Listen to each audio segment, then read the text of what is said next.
Welcome back. So we're now moving on to breadth first traversal of a graph. So breadth first prioritizes visiting all of the neighbors at a given depth before moving downwards or visiting neighbors of neighbors. So let's take a look at an example first.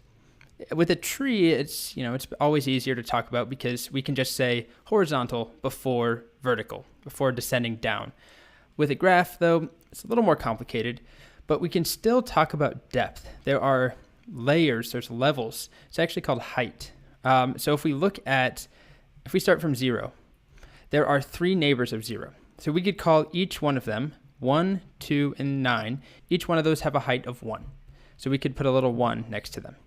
Then if we go from 1, there are 3 neighbors of 1, 11, 3, and 6.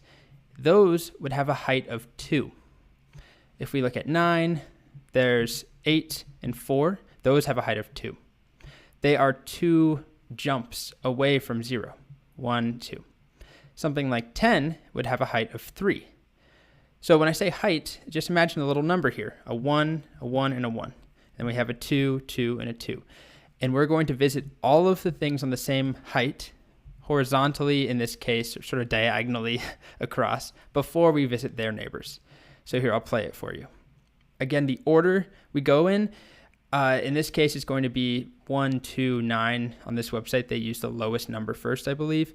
But we could also go 9, 2, and then 1. Either way, we're prioritizing visiting neighbors, all neighbors for a given node or vertex before visiting neighbors' neighbors. Okay, here we go. So you can see it actually draws those little numbers. And then from 1, we visit all of its children. I shouldn't say children, all of its neighbors. And we keep going.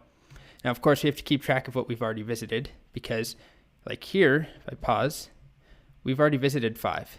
So we don't want to continually visit it again. There we go. We're almost there. Okay, so the actual order that we go in doesn't matter that much.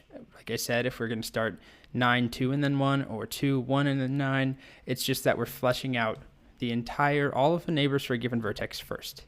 So on our more simplified graph, if we start from A, we could go E and then B, or we could go B then E, and that's what I coded in here is A, B, E. Then we go back to B and visit all of its neighbors. So we've already done A, so we have C and D. Then we go back to E, and we visit all of its neighbors, but we've already done A, we've already done D, so its only neighbor that's left is F. And then from F, we've already visited everything else. And we're done. So in the next video, I'll have the pseudocode.